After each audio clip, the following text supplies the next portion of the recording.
Hi, this is Vijay Kesari and welcome to Andhra Podcaster, where we discuss questions, perspectives and possibilities focused on development of Andhra.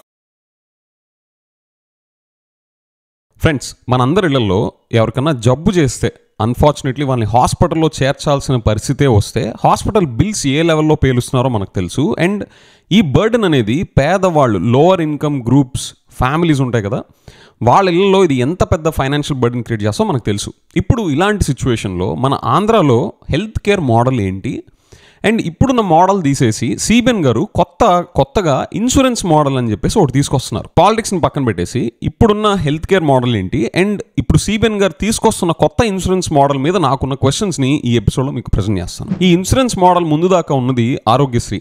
చాలా simple model. విలేజెస్లో వ్యవసాయం చేసుకునే వాళ్ళు అవ్వచ్చు, సిటీస్లో పని చేసుకునే వాళ్ళు అవ్వచ్చు, చదువు రాని వాళ్ళు అవ్వచ్చు, ఎడ్యుకేటెడ్ అవ్వచ్చు, ఈ వైట్ కార్డ్ హోల్డర్స్కి చాలా సింపుల్గా అర్థమయ్యే మోడల్ ఆరోగ్యశ్రీ. మన స్టేట్లో దగ్గరగా 1.5 మందిని కవర్ చేస్తా 3240 డిసీజెస్కి ఈ కవరేజ్ అప్లై చేస్తా ఈ ఎగ్జిస్టింగ్ మోడల్ సర్వీస్ చేస్తుంది. మోడల్ చాలా సింపుల్.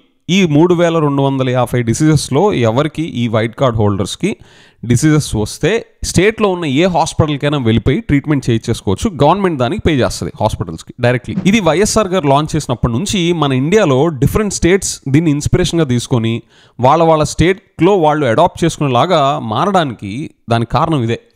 ఈ simplistic model and the impact it creates positively on these లో ఇన్కమ్ గ్రూప్ ఫ్యామిలీస్. సిటీస్ నుండి విలేజెస్లో ఉండే వాళ్ళందరికీ సింపుల్గా అర్థమయ్యేలాగా, ఎలాంటి థర్డ్ పార్టీ ఇంటర్ఫీరెన్స్ లేకుండా, ఎలాంటి కాంప్లికేషన్స్ లేకుండా డైరెక్ట్ గవర్నమెంట్ 25 lakhs కవరేజ్ ఇస్తా డైరెక్ట్ గవర్నమెంటే పే చేసేసే మోడల్ అనమాట ఇది. ఇప్పుడు సిబిఎన్ గారు వచ్చాక ఇన్సూరెన్స్ మోడల్ అని చెప్పేసి కొత్తగా లాంచ్ చేస్తున్నారు.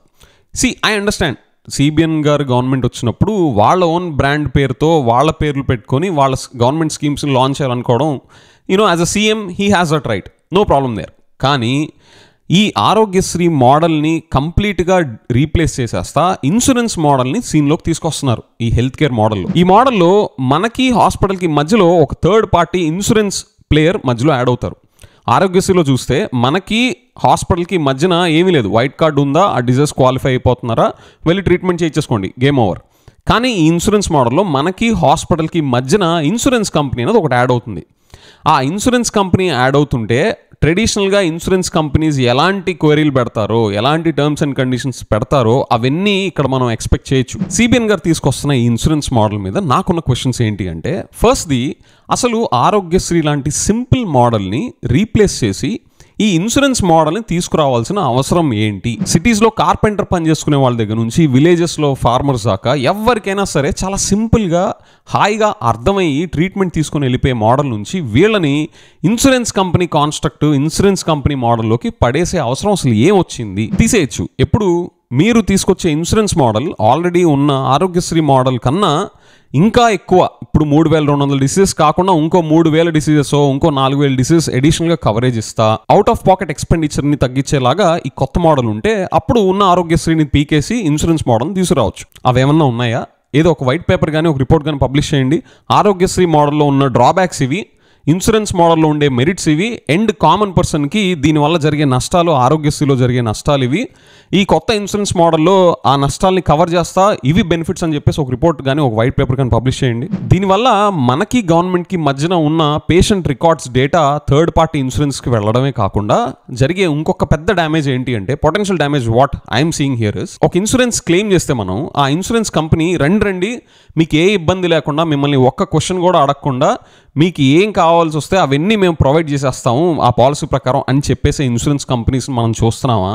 లేదా ఆ క్లెయిమ్ని అప్లై కానివ్వకుండా, ట్రీట్మెంట్ చేయనివ్వకుండా లిటిగేషన్స్ మీద లిటిగేషన్స్ క్రియేట్ చేస్తా మన నుంచి డబ్బులు దండుకునే ఇన్సూరెన్స్ కంపెనీస్ని చూస్తున్నామా? మనం మన లైఫ్స్లో చూడట్లా ఇన్సూరెన్స్ కంపెనీస్తో మన క్లెయిమ్ సెటిల్మెంట్ ప్రాసెస్ ఎంత కాంప్లికేటెడ్గా చేస్తారో. మొన్న జరిగిన విజయవాడ ఫ్లడ్స్లో ఎన్ని ఇన్సూరెన్స్ క్లెయిమ్స్లో జరిగిన గొడవలు మనం చూడాల. కానీ వీటన్నిటికీ చదువు రాని వాళ్ళని, విలేజెస్ అండ్ రూరల్ ఏరియాస్లో ఉండే వాళ్ళని, వాళ్ళందరికీ ఈ లొంపటంలోకి దింపడం అవసరమా?